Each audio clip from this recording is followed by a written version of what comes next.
In this video, we'll talk about mindful meditation and happiness. We all want to be happy.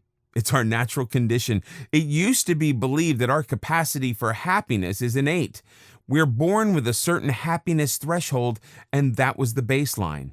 There is evidence that circumstances may raise or lower that baseline, but that it will eventually return to the original level.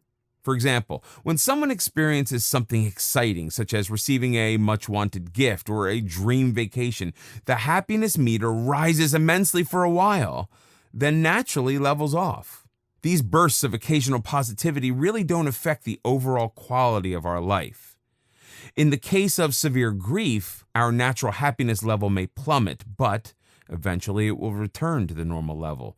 Neither extreme joy or extreme grief has a permanent effect on our happiness. Does that mean that we cannot enhance our happiness state? Before we discuss meditation, it's important to point out that our basic level of happiness consists not of some single circumstance. Instead, it's the small daily joys that elevate our mood. A beautiful sunset, lunch with a friend, a good book, all have the power to raise our spirits. We need to become aware of these mood elevators and consciously pursue them. It's important to savor these moments and give gratitude for the experience. Happy people make a deliberate decision to pursue these moments. When it comes to moods, researchers have long focused on the negatives, such as depression and anxiety. It's as if happiness isn't worth studying, but that is changing. Dr. Richard Davidson of the University of Wisconsin has spent considerable time studying Tibetan monks. More recently, he followed employees taking part in an 8-week mindful meditation program. The results of Dr. Davidson's finding shows that, in all cases, a program of mindful meditation can elevate a person's mood. You needn't be a monk to reap the benefits. Following the meditation program, participants reported enhanced positive moods and decreased negative feelings. New research has found that about 50% of our baseline mood level is derived from genetics. 10% of our mood depends on circumstances, good or bad. That leaves 40% of our mood in our control. Happiness is something that we can consciously cultivate and grow. This is very exciting news indeed. Mindful meditation has proven to be a solid foundation on which to build positive emotions, along with savoring all of life's small pleasures.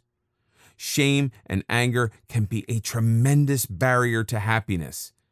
To let go of those negative feelings, do the following forgiveness meditation. Sit comfortably, close your eyes, and practice mindful breathing for 5 minutes. Allow thoughts, words, or images of someone you can't forgive yourself to surface in your mind. It can be someone you've hurt and you have regretted your actions ever since. Let your mind wander to how much you cared for this person and the pain that you caused. If you're remorseful, feel those emotions. Accept what happened in the past. It's done.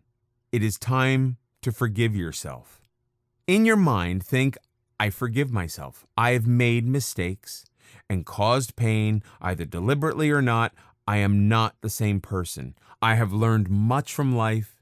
It is time for me to move on. I forgive myself. I am ready to let joy back into my heart.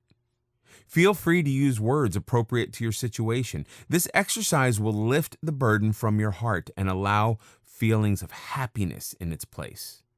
If you feel bitter toward another person who has caused you pain, do the same exercise, but change the word I to you.